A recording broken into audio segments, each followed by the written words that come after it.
చైతన్యరథం ప్రేక్షకులకు స్వాగతం, నమస్కారం. నమస్తే శ్రీలీల. నమస్తే అండి. కాకాని గోవర్ధన్ రెడ్డి పోలీసులను గొడ్డలు ఎవడదీసి నిలబెడతా అన్నాడు. ఇవాళ అడ్రస్ లేకుండా పారిపోయాడు.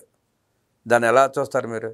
ఈరోజు నిజంగా ఆంధ్రప్రదేశ్ పోలీసులు దొంగ పోలీస్ ఆట ఆడుతున్నారా అనిపిస్తుంది కాకాని గోవర్ధన్ రెడ్డి విషయంలో చూస్తుంటే. మరి ఒకప్పుడు బట్టలు ఊడదీసి సమాజం ముందు నిలబెడతాను అని మీడియా సాక్షిగా మాట్లాడిన కాకాని గోవర్ధన్ రెడ్డి అనే వ్యక్తి ఈ రోజున మరి ఎందుకు కనపడకుండా ఎక్కడెక్కడో తిరుగుతున్నాడు, పోలీసులతో దొంగాట ఆడుతున్నాడు అని అంటే నిజంగా ఫోన్ ఒక చోట చూపిస్తుంది లొకేషను, కానీ అక్కడికి వెళ్తే ఆయన ఉండట్లేదు. మరి హైదరాబాద్లో ఉగాది సంబరాలు చేసుకుంటున్నాడు వాళ్ళ కుటుంబ సభ్యులతో కలిసి అని చెప్పేసి సాంఘిక మాధ్యమాల్లో తన ఫోటోలని షేర్ చేసిన మళ్ళీ అక్కడ లేడు. మరి నెల్లూరులో లేడు. ఎన్ని చోట్ల వీళ్ళు నోటీసులు ఇవ్వటం, ఆయన రాకుండా ఎక్కడో దాక్కోవటం అనేది మనం చూస్తూనే ఉన్నాం.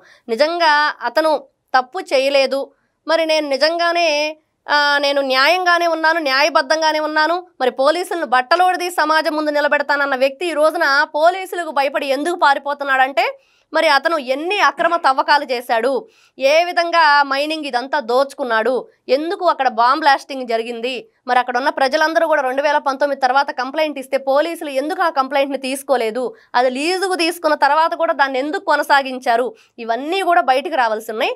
ఎన్ని వేల కోట్ల రూపాయలు ఇతర దేశాలకి తరలించారు, ఇవన్నీ కూడా ఈరోజు తెలిస్తే నిజంగా మరి కాకాని గోవర్ధన్ రెడ్డి పోలీసులు బట్టలు ఓడదీస్తారా, మరి పోలీసులు అతను బట్టలు ఓడదీసి రోడ్ల మీద లాక్కెళ్తారని నిజంగా ప్రజలు అదే ఎదురు చూస్తున్నారు ఏం జరిగిద్దని. ఇప్పుడు కాకాని గోవర్ధన్ రెడ్డి విషయంలో పోలీసు పెద్దగా కష్టపడాల్సిన పని ఏమీ లేదండి. ఇంతకుముందే మన ఎమ్మెల్యే సీఎం చంద్రమోహన్ రెడ్డి గారు ఆయన అన్ని ఆధారాలు సేకరించారు. ఆయన దగ్గర బోల్డ్ అంత మెటీరియల్ ఉంది, దాన్ని తీసుకుని ఆయన అరెస్ట్ చేయవచ్చు. ఆ పని చేయకుండా ఇంకా కాకాని గోవర్ధన్ రెడ్డికి నోటీసులు ఇస్తూ కాలక్షేపం చేయడంలో ఉద్దేశం ఏంటంటారు? ఇక్కడ ఒకటండి, నిజంగా డేటా అంతా ఉంది కాదంటలేదు, కానీ వీళ్ళు ముందస్తు బెయిల్కి అప్లై చేయటం, ఇలా తప్పించుకోవడానికి కొన్ని ప్రక్రియలు అయితే చేస్తున్నారు. వీళ్ళని ఏ విధంగానైనా సరే ఎటువంటి ఇది లేకుండా రిమాండ్ విధించి పగడ్బందీగా బంధించాలి అనే ప్రక్రియలో పోలీసులంతా కూడా ఈ రోజున లాయర్లు కానివ్వండి, కోర్టులు కానివ్వండి, పోలీసులు కానివ్వండి, వీళ్ళు ఒకసారి ఇప్పుడు మనం వల్లభనేని వంశీని చూస్తున్నాం, బంధిస్తే పగడ్బందీగా వీళ్ళు చేసిన తప్పులకి శిక్ష అనుభవించి తీరాల్సిందే. ఈ రోజున ఏదో ముందస్తు బెయిల్కి అప్లై చేసేసాం, మరి ఆ బెయిల్ తెచ్చేసుకొని మేము కూర్చుంటామంటే కుదరదు కదా. మరి అలా కూర్చొని పక్కకి వెళ్ళిపోయి వీళ్ళు ముందస్తు బెయిల్కి అప్లై చేసుకోకుండా ఉండాలంటే ఖచ్చితంగా అన్ని ఆధారాలతో సహా పట్టుకోవాలనే ముందస్తు నోటీసులు ఇవ్వటం ఇవన్నీ జరుగుతున్నాయి. నిన్న రోజారెడ్డి గారు ప్రెస్ మీట్ పెట్టి మాట్లాడుతా ఆడుదాం ఆంధ్రాలో నేను స్కామ్లు చేశానని చెప్పి ఆరోపిస్తున్నారు, నేనేం చేయలేదు, ఆ పేమెంట్లన్నీ అవన్నీ అధికారులు చూసుకున్నారు అంటూ చాలాసేపు మాట్లాడింది.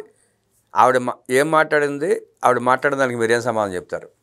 ఆవిడ ఎవరైతే ఒకప్పుడు వీళ్ళు అసలు చంద్రబాబు నాయుడు గారిని అక్రమంగా అరెస్ట్ చేసినప్పుడు జగన్మోహన్ రెడ్డి ప్రభుత్వం ఏం చెప్పిందండి, అప్పుడు ముఖ్యమంత్రిగా ఉంది ఆయనే కాబట్టి ఆయన అధికారంలో ఉన్నప్పుడు ఏ అయినా స్కాములు జరిగినా అది ఆయనకే వర్తిచ్చిద్ది అని చెప్పారు. మరి ఈ రోజు జగన్మోహన్ రెడ్డి గారిని వదిలిపెట్టకూడదు కదా. మరి రోజా దగ్గర నుంచి ప్రతి ఒక్కరిని కూడా అరెస్ట్ చేసి మరి విచారణ జరిపించాలి. మరి ఆ రోజున ఎవరైతే ముఖ్యమంత్రిగా ఉన్నారో వాళ్లే బాధ్యులు అన్న వీళ్లే ఈ రోజున మాకేం సంబంధం లేదు, అధికారులే చూస్తున్నారు అంటే ఇది అంటే వాళ్ళు చేస్తే తప్పు కాదు, ఎదుటి వాళ్ళకి మాత్రం అది వర్తించిద్ది అనటానికి వీళ్లే అందుకు నిలువెత్తు సాక్ష్యం మాత్రం వీళ్లే అవుతారు. కానీ రోజా మాట్లాడిన కొన్ని మాటలు అయితే ఇక్కడ మనం చెప్పుకోవాలి. లోకేష్ గారిని ఒక రోజు నడిచి 2 రోజులు రెస్ట్ తీసుకున్నాడు, 10 నెలలు అయింది ఈ రోజున కూటమి ప్రభుత్వం అధికారంలోకి వచ్చి ఏం చేశారు అని. అమ్మా కాదు, ఒక రోజు నడిచి 2 రోజులు రెస్ట్ తీసుకోవడం ఈవిడ ఎప్పుడు చూసిందండి? ఈవిడ అసలు ఏం చేసింది, అసలు ఈవిడ అక్కడ ఏదైతే నగరిలో మరి ఆ నగరి ప్రజలకు తెలుస్తుంది. ఈ రోజున ఈవిడ ఏం చేసింది నగరకి అంటే చేసింది ఏమీ లేదు. మాకొద్దు బాబోయ్ అన్నా కూడా మళ్ళీ అక్కడే నిలబెట్టే ప్రయత్నం చేసినట్లున్నారు జగన్మోహన్ రెడ్డి గారు. మరి రోజా మాట్లాడటం మరి చంద్రబాబు నాయుడు గారి గురించి, లోకేష్ గురించి, పవన్ కళ్యాణ్ గారి గురించి, ఇప్పుడున్న కూటమి ప్రభుత్వ పరిపాలన ఎలా ఉందని ఈవిడ మాట్లాడుతుంటే నిజంగా వీళ్ళు ఆంధ్రప్రదేశ్ రాష్ట్రాన్ని ఏ విధంగా పరిపాలించారు 2019 నుంచి 24 వరకు ఒకసారి వెనక్కి తిరిగి చూసుకొని మేము ఏ విధంగా పరిపాలన చేస్తాం, మరి ఈ రోజున ఏ విధంగా పరిపాలన జరుగుతుంది అని ఒకసారి నిజంగా మనస్సాక్షిగా ఆలోచించుకొని మాట్లాడితే బాగుంటుంది అనిపిస్తుంది. అంటే ఆవిడ మతి స్థిమితం కోల్పోయి మాట్లాడుతుందా? దాన్ని ఆవిడ ప్రెస్ మీట్లో మాట్లాడినప్పుడు ఆవిడ కళ్ళలో బెరుకు స్పష్టంగా కనబడుతుంది మనకి. ఇంతకుముందులాగా నవ్వుతా లేదా ఇంతకుముందు డైలాగ్ ఒక రకంగా ఉండేది, నిన్న ఆవిడ మారిపోయింది. స్పష్టంగా ఆవిడ కళ్ళలో భయం కనబడుతుంది. అంటే అరెస్ట్ అవుతారన్న భయం ఆవిడ వెన్నాడుతుంది. ఆవిడ చెప్తుంది, అలాగే అంబటి రాంబాబు గారు కూడా చెప్తున్నారు అరెస్ట్ చేస్తారా చేసుకోండి అని.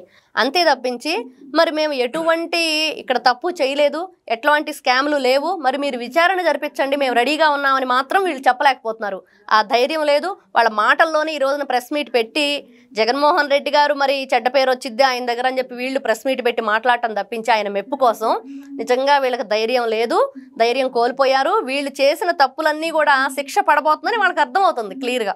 నాయకులంతా అరెస్ట్ అవుతున్న ఈ తరుణంలో జగన్మోహన్ రెడ్డి కూడా రేపో ఎల్లుండో 10 రోజులు ఆయన కూడా అరెస్ట్ కాక తప్పదు. ఈ పార్టీ ముందుకు సాగే అవకాశం ఉందంటారా, పార్టీ నడిచే అవకాశం ఉందంటారా?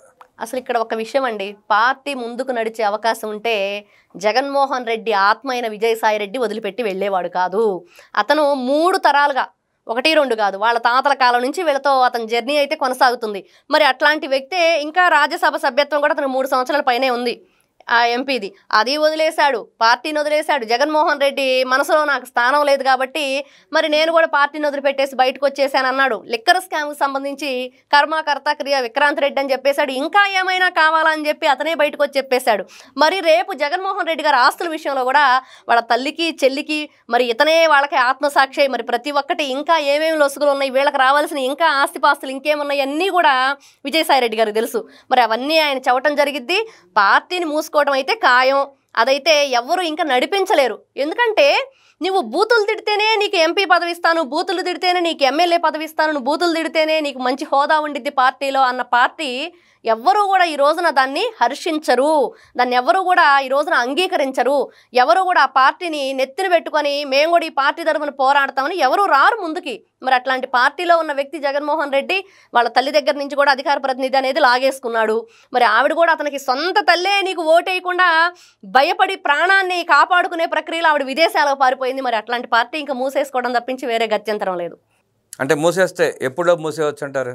జగన్మోహన్ రెడ్డి అరెస్ట్ అయ్యాడంటే నిజంగా వీళ్ళ పాపాల పుట్ట పగిలిందంటే అండి, నిజంగా చంద్రబాబు నాయుడు గారు చెప్పినట్లుగా వీళ్ళని బంధిస్తే పగడ్బందీగా బంధించాలి. ప్రతి ఒక్కటి కూడా చిన్న రూపాయితో సహా ప్రతి ఒక్క లెక్క కూడా వీళ్ళకి ఎక్కడ అన్యాయం చేశారు, రాష్ట్ర ప్రజల దగ్గర నుంచి ఎంత దోచుకున్నారు, అది మొత్తం క్లియర్ కట్గా వచ్చిందంటే అందరూ కూడా కటకటాలు లెక్క పెట్టాల్సిందే, పార్టీ క్లోజ్ చేసుకోవాల్సిందే. జగన్మోహన్ రెడ్డి అరెస్ట్ అవగానే పార్టీని మూసేస్తారంటూ విశ్లేషించిన శ్రీలీల గారికి ధన్యవాదాలు తెలియజేస్తూ నమస్కారం. నమస్తే.